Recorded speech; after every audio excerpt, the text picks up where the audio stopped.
그러면 그 부득이하게 이제 온라인으로 진행을 하게 되었는데, 제가 이제 오늘 행정심판법 이제 오늘 영광으로 이제 진행을 해드릴 겁니다. 그렇게 해서 이제 뭐 공부하시는데 뭐 최대한 차질이 없도록 진행해 드리려고 하니까 뭐 이 점 충분히 좀 양해 좀 부탁드리면서 행정심판법 오늘 들어가도록 하겠습니다. 그 교재에서 보시면 행정심판법 페이지로 30페이지 이제 행정심판법을 들어가려고 하는데, 제가 항상 이제 행정심판법 그리고 법을 들어가기 전에 법조문을 한번 좀 더 개관을 하려고 합니다. 그래서 페이지 30페이지 한번 보시고 그 다음에 뒤에 페이지 보시면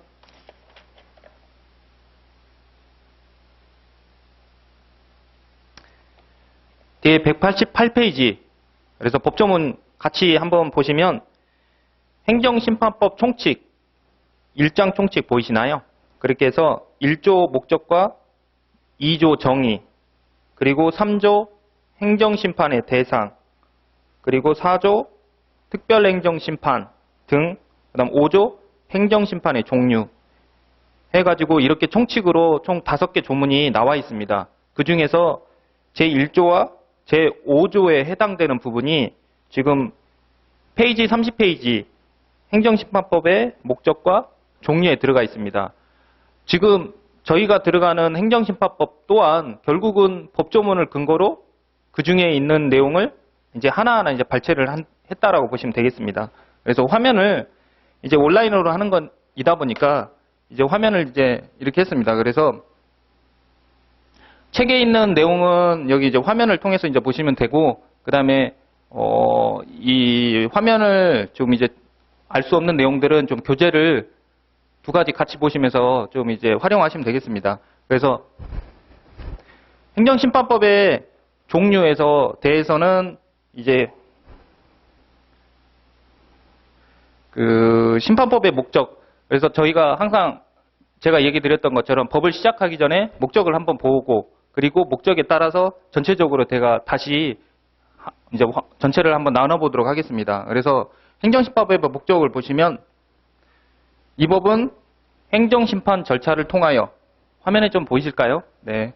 그래서 행정심판 절차를 통하여 행정청의 위법 부당한 처분이나 부작위로, 그래서 화면이 좀 잘 보이지 않는 경우에는 교재에 있는 내용이니까 이를 참고하시면 되겠습니다. 그래서 끊어서 읽으면 위법과 부당한 그리고 처분, 부작위로 침해된 국민의 권리, 이익을 구제하고, 여기서 한번 끊고, 그 다음에 아울러 행정의 적정한 운영을 꾀함을 목적으로 한다 라고 되어 있습니다. 법의 목적에 보시면 대부분의 내용이 다 들어가 있어요. 그래서 그래서 기관이 행정청이라는 게 첫 번째고, 이거를 저희가 행정심판법에서는 이걸 피청구인이라고 합니다. 그리고 위법 부당, 이에 대해서는 이제 다툴 내용이잖아요. 이 파트는 이제 심리에서, 그래서 내용은 제가 다시 한번 정리하도록 하겠습니다. 그래서 심리에서 검토를 하고, 그리고 나서 처분과 부작위를 저희 행정심판법에서는 대상 적격이라고 용어를 붙였습니다. 즉 대상, 심판의 대상으로서 적합한 자격이 있는지를 얘기하는데, 그 내용이 두 가지로 이미 정해져 있다는 거죠. 처분과 부작위. 처분과 부작위가 무엇인지는 나중에 다시 설명을 드릴 거고, 처분 그리고 부작위에 대해서는 대상 적격이라고 법의 목적에 1조에 다 들어와 있다는 거죠. 그리고 나서 침해된 어떠한 사람이 청구를 해야 되냐면 국민의 권리와 이익을 구제하고, 그래서 부작위로 행정청의 처분으로 침해를 받은 사람이 본인의 침해 범위가 권리와 이익 그 안에 그 내용을 구제하기 위해서 한다는 거죠. 그래서 침해받았다라는 사람이 청구할 자격이 있다라고, 반대로 생각하시면 침해를 안 받았으면 청구할 권리가 없다라고 보시면 되세요. 그래서 이 내용을 보통 두 가지로 하는데, 이걸 그래서 청구인 적격이라고 합니다. 심판법에서는 그렇게 용어를 약속을 해놨어요.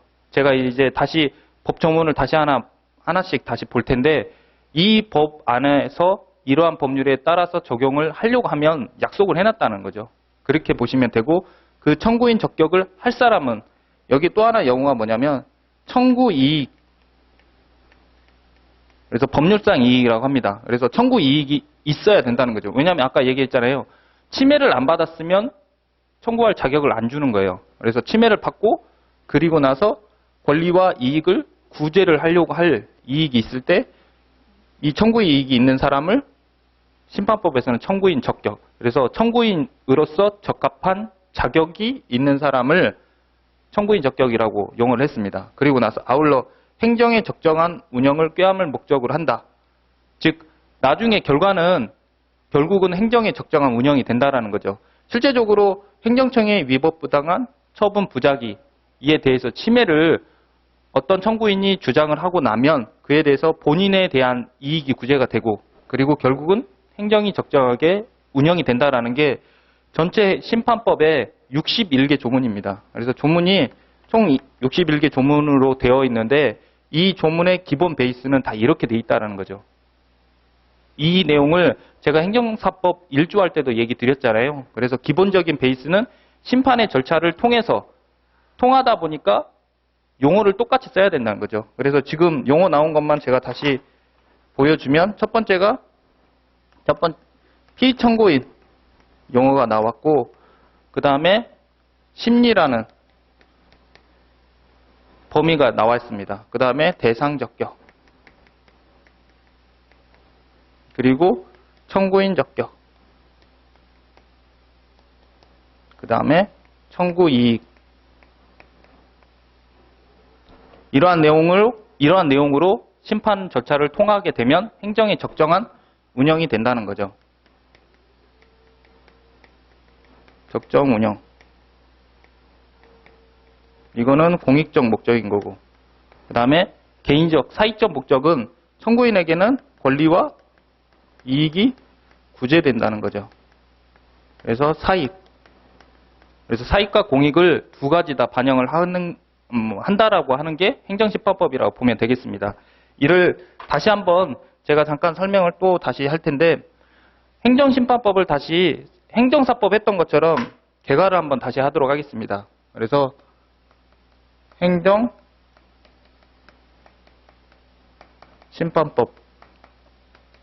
제가 행정사법 했었던 것처럼 똑같이 첫 번째로 서설 그 다음에 요건 세 번째 요건을 좀 다시 두 칸으로 하고 절차 네 번째 효과 그 다음에 절차 죄송합니다. 여기 심리 하나 넣겠습니다. 심리 그 다음에 효과 기타 그래서 행정사법처럼 행정심판법도 이렇게 분류를 하는 거죠. 그래서 서설에는 첫 번째로 행정심판의 종류 그 다음에 그 중에서 세 가지가 있는데 의무행 심판에 대해서 한 번 더 전체를 한번 보겠습니다. 그리고 요건은 그래서 요건은 대상적격 아까 얘기했던 심판의 대상이 되는 대상이라고 합니다. 그리고 대상적격 그리고 청구인 적격 그 다음에 피청구인 그 다음에 청구이익 그리고 피청구인 아까 행정청을 피청구인이라고 합니다. 이는 피라고 하겠습니다. 그리고 언제까지 심판의 기간이 정해져 있습니다. 그렇게 해서 5가지 요건을 기본 베이스라고 보시면 되고 이에 대해서는 앞에 단계가 앞에 있는 순서가 더 중요하다고 보시면 되겠습니다. 그래서 요건의 검토를 할 때 한 가지만 부족하면 사실은 이걸 각하라고 하는데 이에 대해서는 다만 이제 저희는 하나하나 검토를 한다라고 보시면 되겠습니다. 그래서 이 기본적으로 가장 중요하게 해야 될 요건은 5가지가 있다라고 보시면 되고, 이 5가지 외에 또 여러 가지가 있는데 그 중에 하나가 또 심판기관.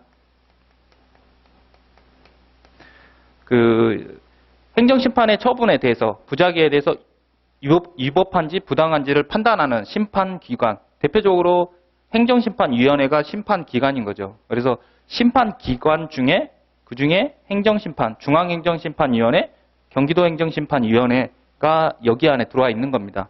그리고 제척, 심판위원회에 대해서 배제시키는 제척이라는 게 있고, 그 다음에 당사자에 대해서 일반적인 내용을 보겠습니다. 그 다음 관계인, 이렇게 해서 요건에 대해서 기본적인 5가지를 보고 그 외에 또 다른 요건들을 또 살펴본다라고 보시면 되겠습니다. 그리고 나서 절차는 행정심판에 대해서 이제 청구를 하게 됩니다. 행정심판은 청구라는 용어를 씁니다. 그래서 청구라고, 그리고 그러다 보니까 청구인이라고 하는 거고, 반대쪽에 있는 상대방을 피청구인이라고 합니다.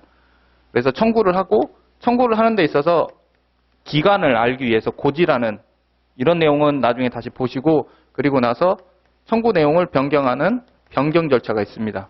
그리고 청구와 동시에 집행정지,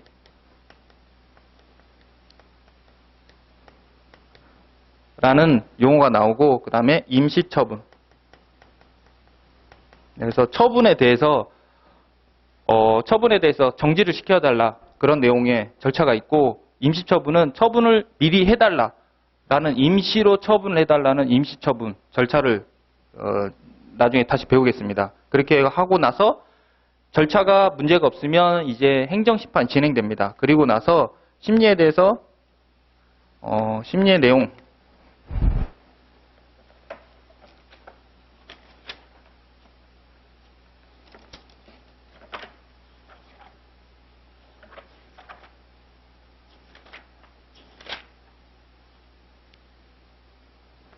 원칙. 제가 왜 그 심리의 파트는 기억을 잘 못하냐면 중요하지 않다 보니까 이 내용은 그냥 가볍게 보시는다고 보시면 되겠습니다. 그래서 심리의 원칙, 심리의 내용, 그 다음에 심리의 절차적 권리.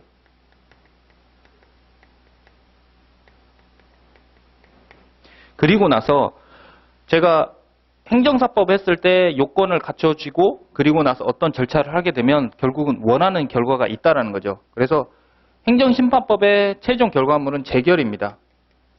재결. 용어가 판결처럼 그러한 종이로 효과가 나온다라고 보시면 되는데, 다만 용어가 낯선 거죠. 재결. 행정심판의 결과물은 재결이라는 용어로 나온다는 걸 알고 계시고, 특이한 게 사정 재결이라는 게 있습니다. 이거는 나중에 한번 보시고, 그리고 나서 인용 재결이 되었을 때 기속력이라는 용어가 있습니다. 그래서 기속력은 또 나중에 다시 보실 테고, 기속력이 되고 나면 그 다음에 인용 재결을 먼저 써야겠네. 그래서 재결, 인용 재결, 그 다음에 기속력. 기속력이 끝나면 그 다음에 그 간접강제. 그래서 직접 처분이라는 용어가 나오는데 간접강제가 더 중요하기 때문에 이렇게 쓰겠습니다. 그리고 나서 조정이라는 재결과 똑같은 효력을 발생하는 합의의 절차, 조정이라는 게 있습니다. 그리고 나서 이러한 일반적인 행정심판을 알고 난 다음에 일부가 조금씩 다른 특별법적인 요소가 있는 경우에 특별 행정심판이라고 합니다. 그래서 다시 보시면 서설, 요건, 절차, 심리. 심리는 행정심판, 절차적인 절차 외에 실체를 확인하는, 그래서 위법한지 부당한지를 한 번 더 검토하는 심리 절차가 하나 있습니다. 그래서 심리가 똑같은 절차 안에서 있는 절차지만 제가 파트를 나눴다라는 걸 이렇게만 구분을 해주시고, 저희가 비송사건 절차법 갈 때도 또 이렇게 나눌 겁니다. 그래서 다시 보시면 민법은 이 절차가 없죠. 민법은 절차라는 게 없어요. 왜냐하면 누군가 그 판단을 하는 게 아니라 요건과 어떤 요건을 갖추게 되면 바로 효과로 나온다라고 보시면 되고, 그런데 행정사법은 인허가 업무를 하다 보니까 행정기관에 내가 신고를 요청을 했을 때 그 신고를 요청하는 절차가 들어가는 겁니다. 이 중간 절차가 있는 거고. 그리고 행정심판은 그런 절차뿐만이 아니라 이를 판단하는 절차가 있어야 되잖아요. 그래서 판단하는 걸 심리라고 합니다. 그래서 심리 절차가 하나 더 있는 거죠.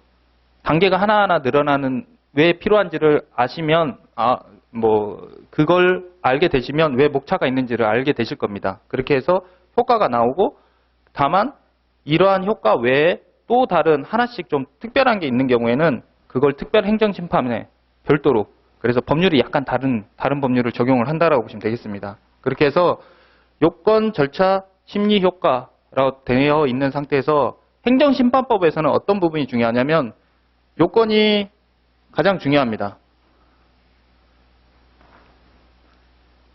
사실 이제 행정사법은 뒤쪽이 중요하다고 했었잖아요. 그런데 이제 왜 행정심판법은 앞쪽이 중요하냐면 제가 이제 잠시 후에 다시 설명을 드릴 텐데 요건 법에 제대로 적합하게 따랐는지를 이걸 판단하는 요건 절차가 필요한 거죠. 그리고 나서 행정심판법에서만 특이한 제도만 보시면 되는 겁니다. 그래서 제일 대표적으로 고지, 변경.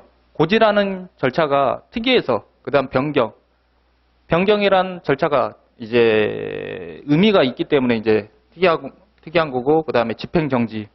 그리고 심리에서는 내용이 그다지 중요하진 않아요. 이에 대해서도 다시 설명을 드릴 텐데 효과에서는 사정재결 한 번도 안 들어보셨잖아요. 그러니까 특이하기 때문에 절차가 특이하다고 보시면 되고 그 다음에 기속력, 그 다음에 간접강제. 나머지는 중요하지 않냐 그런 건 아닌데요. 다만 이제 공부할 때 비중이 전체적으로 앞쪽에 있다는 거죠. 행정심판법은 그리고 절차, 그 다음 효과 이렇게 보시면 되고 그러면 결국은 맘 같아서는 두 줄로 긋고 싶은데 이쪽으로 그다지 공부를 약하게 하셔도 되고 특별심판, 행정심판도 약하게 하시면 됩니다. 제가 이제 그 이유에 대해서 이제 두 가지를 설명을 드릴 텐데 첫 번째로 행정심판법은 두 가지를 판단해요. 그 심리에서 위법한 것과 부당한 걸 판단합니다. 그래서 심판법에서는 행정심판에 대해서는 위법한 건가 부당한 걸 판단을 하고 그 다음에 소송법. 심판은 똑같은 행정기관이 상위 행정기관이 이에 대해서 판단을 하는 걸 위법 부당 그러니까 그 기관에서 위법과 부당을 판단해요. 다만 소송법에서는 즉 판사들에게 행정소송이라는 절차 안에서는 이에 대해서는 위법한 것만 판단합니다. 왜냐하면 부당하다는 건 그 비교거든요. 그러니까 이제 적정하게 아니면 적정하지 않은 경우에는 그러한 내용을 위법이라고 합니다. 즉 공익과 사익 중에서 공익의 측면에 너무 부합이 되면 뭐 예를 들어 보겠습니다.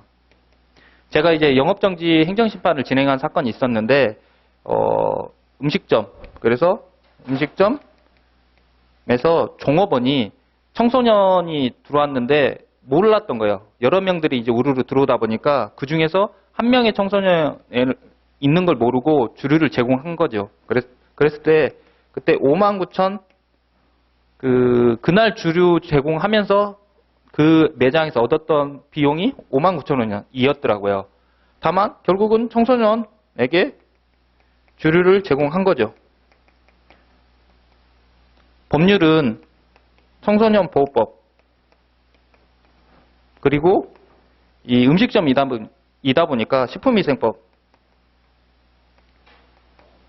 이러한 법률 두 가지에 저촉이 되어서 주류 제공한 사실에 대해서 영업정지를 받은 거예요. 영업정지를 2개월 받으셨습니다. 그런데 이 사람이 59,000원을 벌기 위해서 그러니까 사익은 59,000원인 거죠. 그런데 이 음식점이다 보니까 주류 제공을 하면서 영업정지를 무려 2개월 받으셨어요.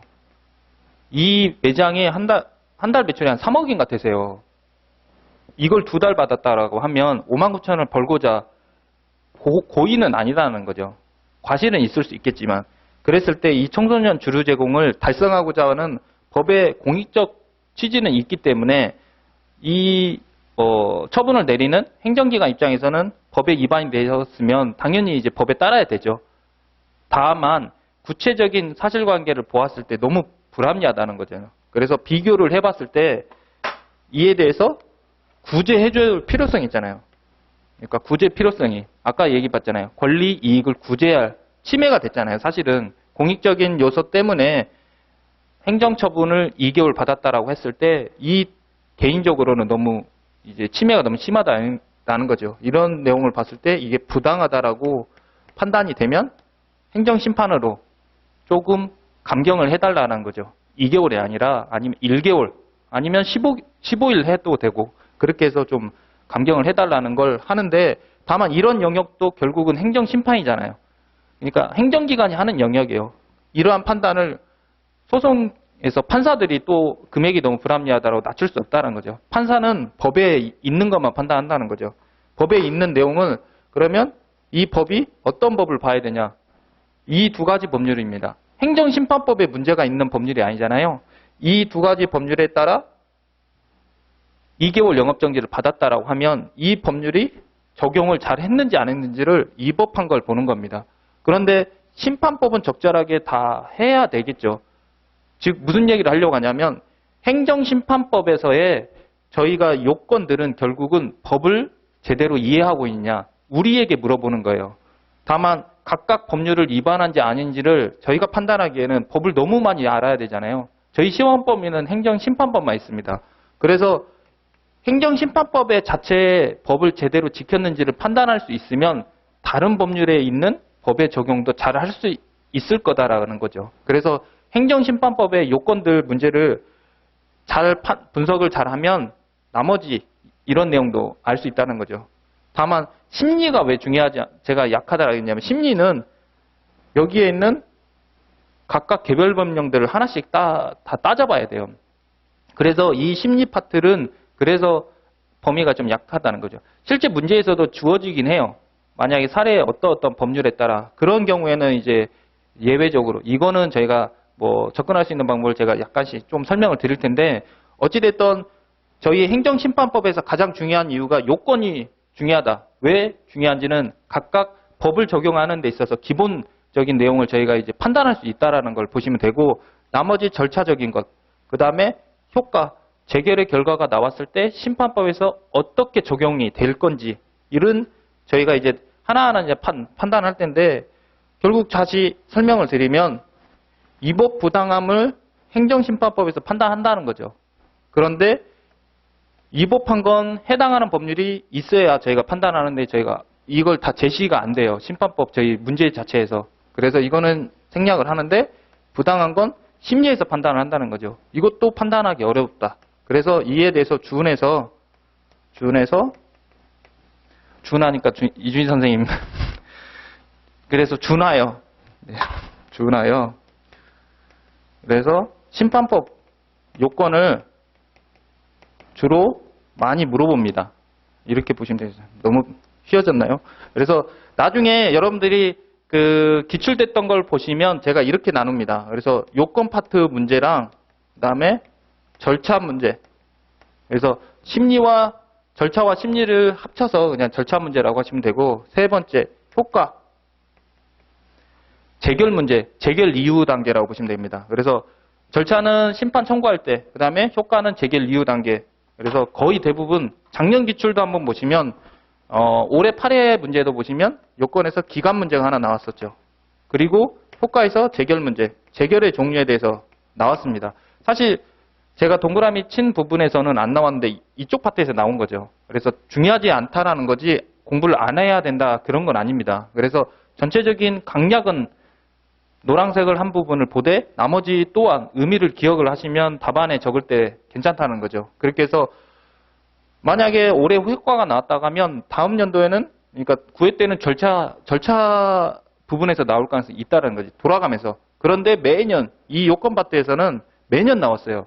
저희가 논술 문제 그러니까 사례 문제 나오는데 40점에서 20점, 20점 점점 그렇게 뭐 고착화되는 것 같아요. 그렇게 해서 이제 40점 문제 중에서 20점, 그 다음에 20점으로 나누게 되면 이 20점은 바로 요건 문제, 그 다음에 20점은 둘 중에 하나씩 돌아가면서 나오는 것 같아요. 그래서 요건 파트가 가장 중요하다는 걸 제가 말씀드립니다. 그래서 오늘 강의할 때도 제가 요건 파트에 대해서 자세하게 좀 설명을 드리고 최대한 뭐 진도가 좀 늦게 가더라도 요건 파트를 최대한 많이 알려드리려고 해요. 요건을 알면 나머지 절차 효과가 좀 더 수월하게 들리긴 합니다. 중요하지 않다라는 건 아니에요. 중요한 건 요건도 중요하고 절차도 효과도 중요한데 실제 매년 요건 파트에서는 하나씩 나오니까 그래서 이제 그 내용을 드립니다. 그래서 다시 화면에 이쪽으로 오시면 결국은 저희가 행정심판법의 전체적인 목적을 다시 한번 보시면 화면이 약간 내려갔나요? 잠깐만요.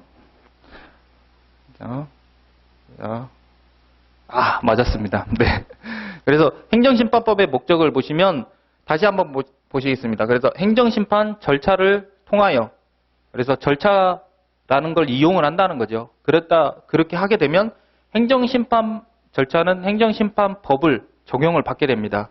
그랬을 때 행정청은 나중에 다시 제가 확인할 텐데 어찌되었던 행정청은 피청구인이라고 용어를 붙이자라고 했던 거죠. 그렇게 하고 위법 부당하면 받아들인다는 거고 위법 부당하지 않다라고 하면 기각이라고 아니면 각하라고 기각이라고 용어를 합니다. 그렇게 해서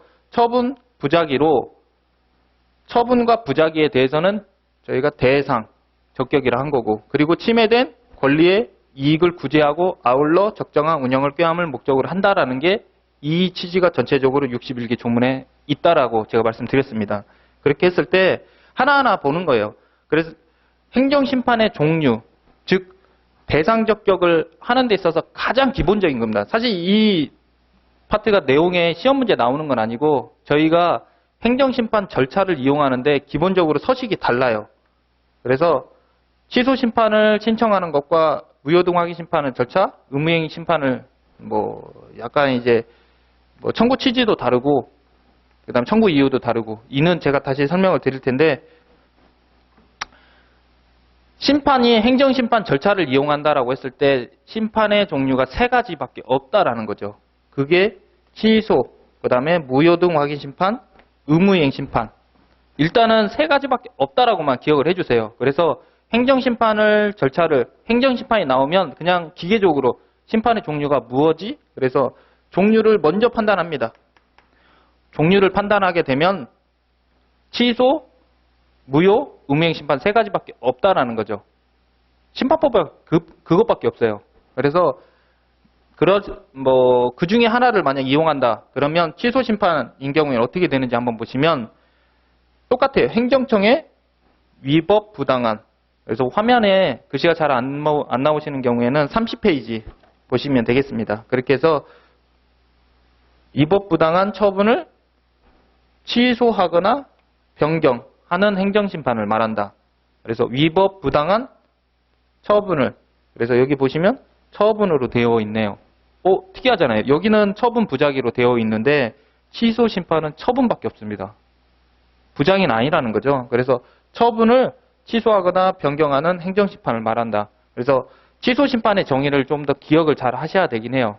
그래서 저는 이제 나중에 이제 두문자를 이제 활용을 했던 거는 이렇게 했죠. 그래서 이제 좋은 주문 따는 아닌데 취치, 변명 이렇게 했습니다.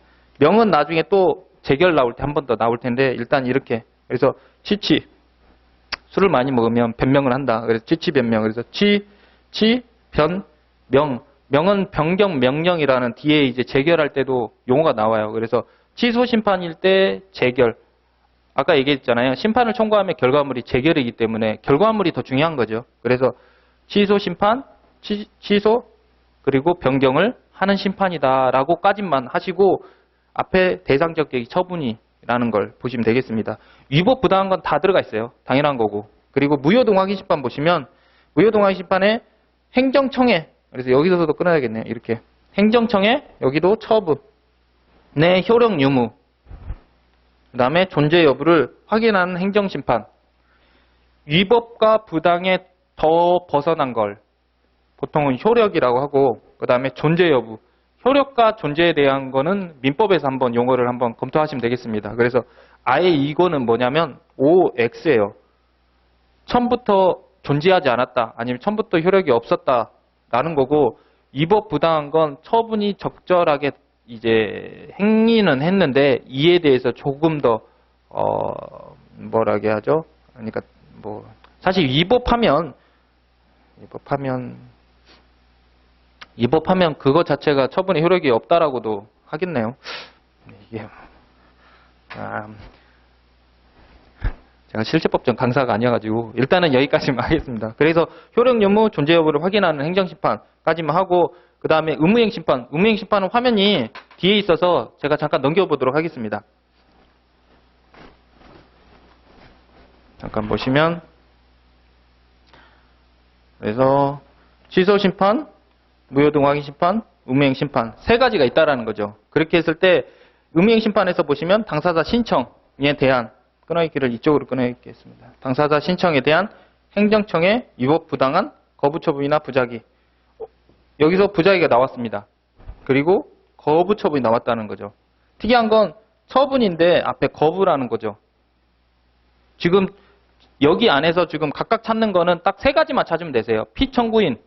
그래서 피청구인. 위법 부당한 건 다 들어갔다고 했습니다. 그렇게 한 다음에 취소, 변경, 그 다음에 처분. 이렇게 되어 있습니다. 그래서 피청구인은 행정청인 거고, 그 다음에 대상 적격, 그리고 취소 변경을 구한다는 건 결국 재결 파트라고 보시면 되는데, 그리고 처분, 행정청의 처분, 행정청, 그 다음에 행정청, 그 다음에 처분과 거부, 거부 처분과 부작위. 이렇게 세 가지. 그래서 심판의 종류는 세 가지가 있구나 정도만 기억을 하시. 위법 부당한 건 세 종류 다 들어가 있습니다. 다만 무효 확인 심판에는 명문에는 나와 있지 않지만 어찌됐든 그 위법 부당은 기본적으로 다 배어 있다라고 보시면 되고, 그 다음에 의무행 심판에서는 특이한 게 당사자 신청이라는 앞에 전제가 더 있어요. 전제가 이렇게 정의를 이렇게 해놨다는 거죠. 그러니까 제가 이렇게 정한 것도 아니고 법에 이렇게 하라고 약속을 해놓은 거라는 거죠. 당사자 신청이 있고 이에 대해서 거부 처분과 부작위에 대해서는 의무행 심판으로 제기하라고 해놨습니다. 그리고 취소 심판은 처분에 대해서 취소 변경을 구할 때는 취소 심판만 하라고 해놓은 거고, 무효는 그것보다 더 벗어난 효력까지도 없거나 아니면 처음부터 처분이 아닌 경우에는 무효 등 확인 심판으로 해놓으라고 했다는 거죠. 이거를 그냥 뭐 지금은 그냥 이걸 문구를 계속 읽어보시면 하나하나 좀 시간이 나면 이제 기억이 좀 되실 겁니다. 일단 정의는 이렇게 약속을 해놓은 거니까. 제가 이걸 그림을 다시 한번 그릴 텐데,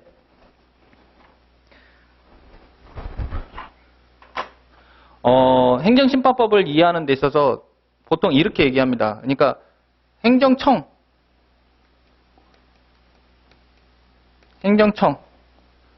그래서 행정청을 그 행정에 관한 어떤 의사도 결정하고, 그 다음에 이를 표시하는 경우에 행정청이라고 합니다. 제일 대표적으로 서울특별시, 그 다음에 서울특별시장이 있는데, 의사를 결정을 하는 사람은 특별시장이겠죠. 이 사람 이름으로 표시를 한다는 거죠.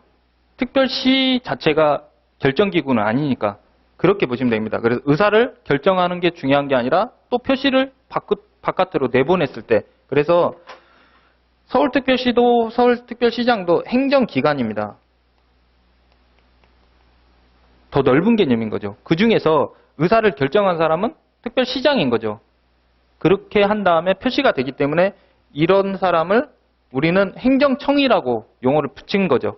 약속을 그렇게 해놓았습니다. 그래서 정의는 약속을 해놓은 거니까 우리가 똑같이 정확하게 이름을 써야 되겠죠. 그래서 행정청, 처분을 내리는 사람을 우리가 그 행정청이라고 해 놓았다는 거죠. 그렇게 한 다음에 이에 대해서 행정심판을 제기하게 되면 이름이 바뀝니다.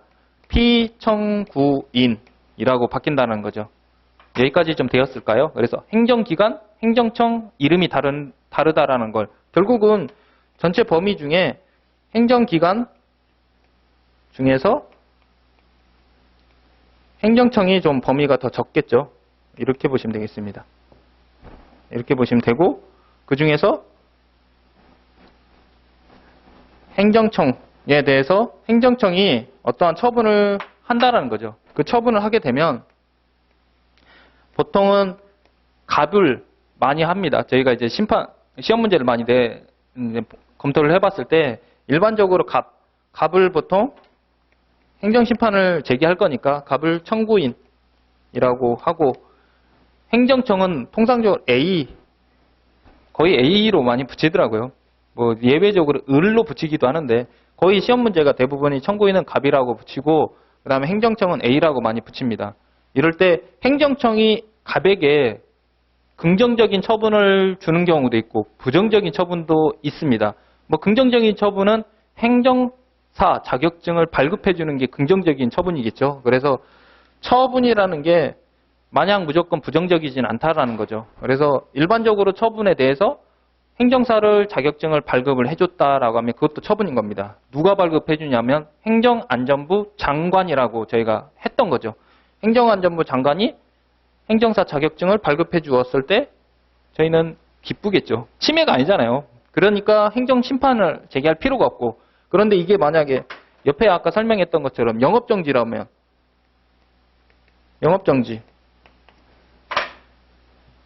영업정지를 처분하는 곳은 보통은 구청에서 합니다. 그래서 뭐 제가 있는 영등포, 여의도이면 영등포 구청이 관할을 하니까 영등포 구청장 이름으로 영업정지 2개월을 누군가에게 이제 처분을 내리겠죠.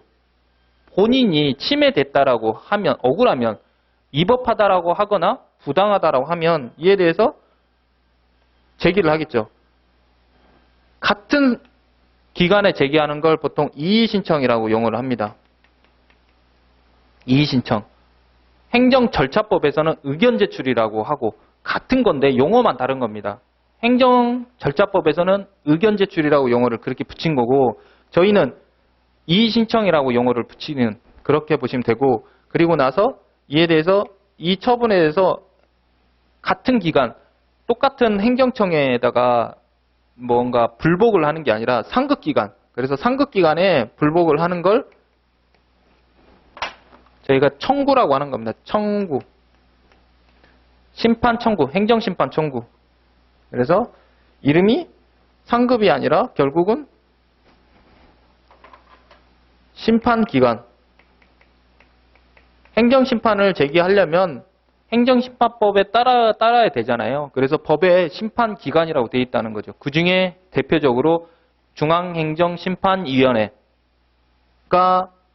판단을 하는 거고 영업정지는 지역, 그래서 서울시라고 한다면 서울특별시 행정심판위원회가 판단을 합니다. 이게 7회 때 문제였어요. 그러니까 이제 그 실무적인 내용에 행정사 실무법은 정말 실무적인 내용이 나오기는 하는 것 같아요. 그래서 제가 이러한 내용을 지금 하나하나 막 기억을 하기보다 저희는 아까 얘기 드렸잖아요. 요건 법을 적법하게 적용만 하시면 나머지 구체적인 사례가 나오더라도 그때 되면 적절하게 적용을 하실 수 있으세요. 그래서 지금 제가 문제에 대해서 어떻게 나왔다라는 걸 듣더라도 그냥 가볍게 들으시면 되겠습니다.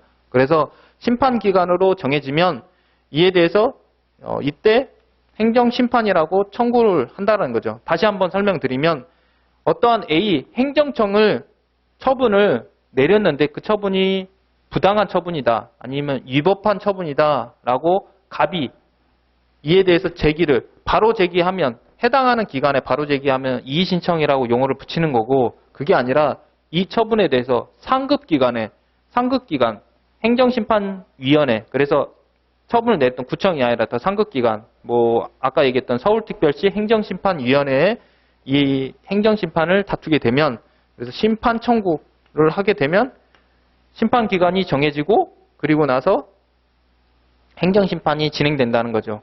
만약에 행정심판도 안 하고 바로 소송으로 가도 돼요.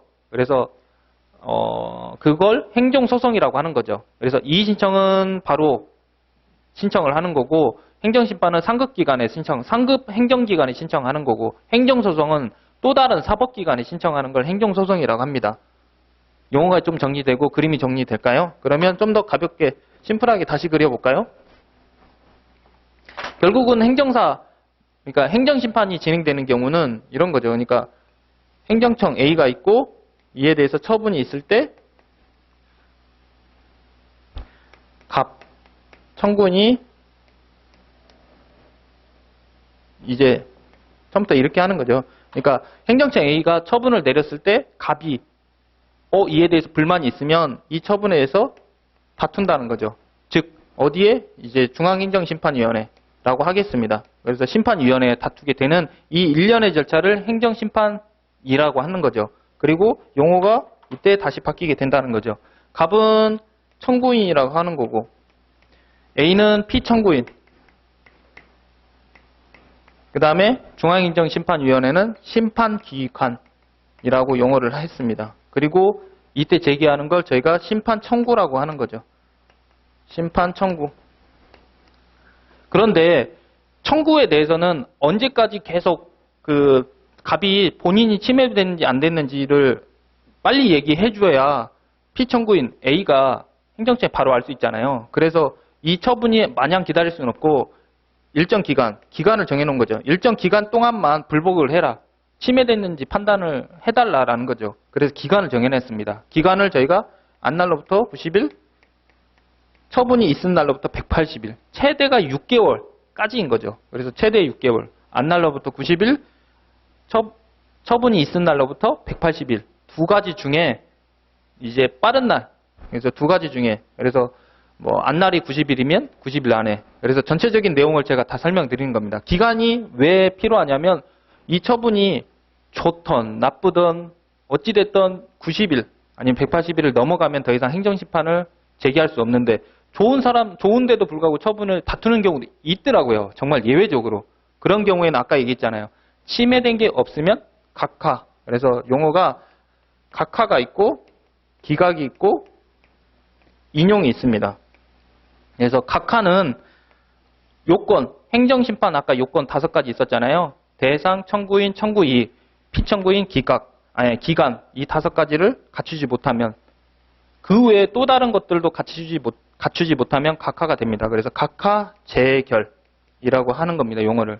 기각은 심리에서 아까 위법한지 부당한지를 판단하는데 위법하지 않거나 부당하지 않을 때 이유 없다라고 했을 때 기각이라고 합니다. 그래서 기각 재결. 그리고 인용을 받아들이겠다. 받아들일 때는 아예 그대로 아까 취소면 화면 잠깐 볼까요? 그래서 취소면 인용한다 이렇게 안 나와요. 그래서 처분을 취소한다. 영업정지 2개월이면 영업정지 2개월을 1개월로 변경한다 라고 하는 거죠. 무효등 확인심판은 처분의 효력이 없음을 확인한다. 이렇게 결과가 나옵니다. 아니면 무효, 그러니까 그 처분의 땡땡땡 처분의 존재하지 않음을 확인한다. 이렇게 나옵니다. 아예 위법 부당함보다 더 정도가 심하다는 거죠. 의무행 심판에 대해서는 여기에 뒤에 나와 있지 않는데 여기 뒤에 보면 처분을 하거나 아예 없었던 처분인 거죠. 처음부터 의무행 심판이라는 건 처음부터 없었던 처분에 대해서 중앙행정심판위원회든 어떤 행정심판위원회가 결론을 내는 겁니다. 결국은 거부 처분이든 부작이든 아무것도 없는 처분이에요. 처분을 안 했다는 거죠. 그렇게 한 다음에 이에 대해서 행정청이 이제 얘기하는 거죠. 처분을 내리는 겁니다. 의무를 이제 이행을 내리는 거니까 두 가지가 있는데 처분을 내리거나 명령을 하는 게 있어요. 그래서 제일 대표적인 게 신고 아니면 어떤 신고를 했는데 안 받아준다는 거죠. 이에 대해서 행정기관, 상위 행정기관에 대해서 처분을 내리게 됩니다. 그래서 허가를 해달라. 만약에 허가 신청을 한다는 거죠. 허가 신청을 했을 때 이 신청에 대해서 행정청이 거절, 아까 우리 행정사법에 대해서 업무 신고를 했는데 수리 거부하잖아요. 그와 똑같습니다. 그래서 수리 거부를 하게 되면 그게 거부 처분이 요건만 맞으면 거부 처분이 되는 겁니다. 이에 대해서 행정심판에 제기를 했다라는 거죠. 이걸 적법하게 제기했는데 적법하게 행정심판을 제기하고 적법하게 업무 신고를 했는데 그러면 신고 확인증을 발급해 주라는 거죠. 그렇게 결론이 나옵니다. 신고를 수리한다라고 처분을 하거나 아니면 다시 행정청에게 명령을 하는 거죠. 수리 거부하라라고 하는 겁니다. 그래서 용어가 여기서는 그러니까 수리한다 또는 수리하라.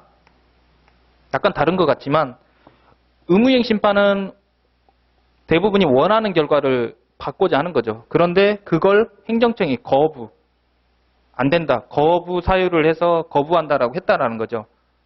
수리할 수 없다. 아니, 수리하지 못한다라고 했다라는 거죠. 이에 대해서 행정청에 상위 행정기관에 행정심판을 제기했더니 결국은 원하는 결과, 어떤 위법이나 부당함이 있어가지고 상위 행정기관이 본인이 직접 판단하는 거죠. 여기서 판단을 했어야 돼. 여기서 수리를 받을지 말지를 했어야 되는데 이걸 다른 행정기관이, 상위 행정기관이 권한을 준 거죠.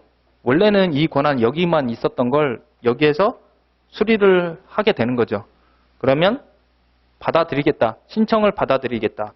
아니면 신청에 대해서 문제가 있으니 타당하니까 다시 발급해줘라. 명령을 내린다는 거죠.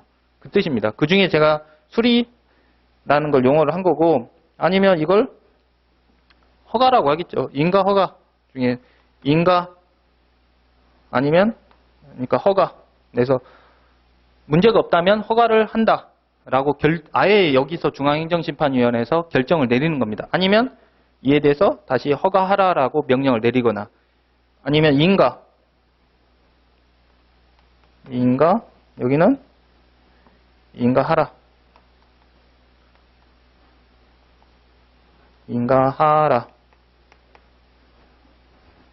지금 행정심판 왜 제가 이 얘기를 여러 번 드리냐면 보통 이제 행정심판법이 처음에는 어렵게 다가오는 이유가 결론을 되게 도출이 안 된 상태에서 결론이 모르는 상태에서 위에 단계만 좀 보시는 경우가 좀 있더라고요. 저도 실제 공부할 때도 그랬고 그래서 결국 행정심판에서 원하는 건 결과가 있다라는 거죠. 그래서 재결 같은 경우에는 그래서 재결의 결과물을 알고 이에 대해서 하나하나 이제 알게 되면 좀 더 이해가 좀 되는 것 같아요. 그래서 취소 심판에 대해서는 결국은 결과물이 뭐냐면 만약에 예를 들어 아까 얘기했잖아요. 침해된 처분이어야 된다는 거죠. 침해된 처분에 대해서 영업정지 2개월 그래서 영업정지 2개월에 대해서 취소 심판을 제기하게 되면 취소 변경만 된다 했잖아요. 그러면 취소가 되면 영업정지 2개월을 취소한다라고 하거나 변경은 영업정지 2개월이 1개월로 그래서 1개월로 변경한다.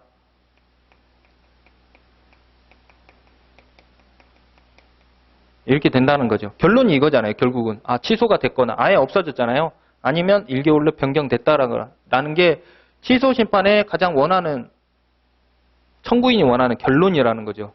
이러한 결론이 인용 재결인 겁니다. 인용 재결의 결과물이 이렇게 되는 거고 그 다음에 무효등 확인 심판은 일단 여기서는 생략을 하고 그러면 의무이행 심판 보면 의무이행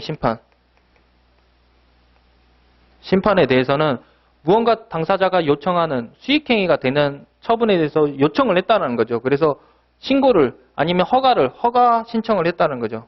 그래서 허가 신청을 했는데 이에 대해서 행정청이 거절을 한 거죠. 거부를 한 거죠. 아니면 수리 거부를 하거나 어찌됐든 어떤 용어의 방식이든 안 받아들인 거잖아요. 아니면 심지어 아무것도 안 해요. 부작위 내워라 이렇게 허가 신청을 했는데 안 해줄 수 있잖아요. 그에 대해서 결국은 나중에 판단해봤을 때 위법부당한 게 있으면 결국 허가를 신청했으니까 청구인이 이에 대해서 중앙행정심판위원회에서 허가한다로 아예 해줘 버린다는 거죠. 정말 원하는 결과잖아요. 그리고 아니면 허가하라고 명령을 내린다는 거죠. 누구한테? 피청구인한테.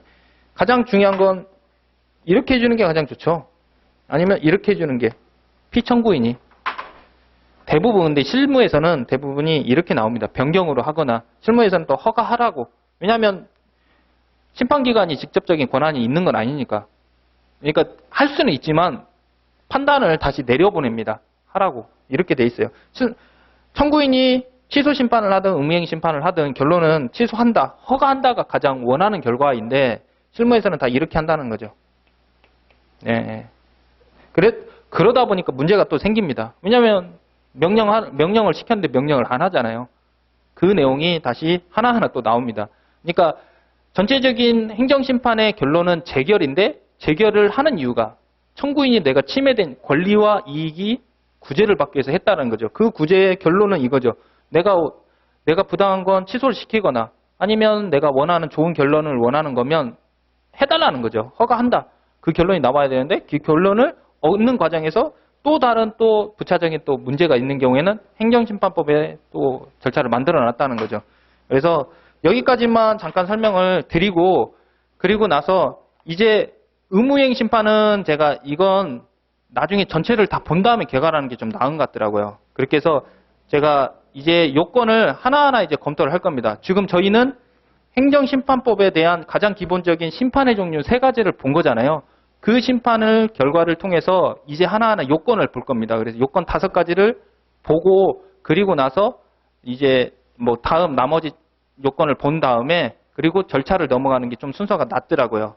그렇게 해서 왜 요건이 중요한지는 제가 설명을 여러 번 드렸고 잠깐 쉬었다가 요건부터 대상적격부터 다시 보도록 하겠습니다. 잠깐 쉬겠습니다.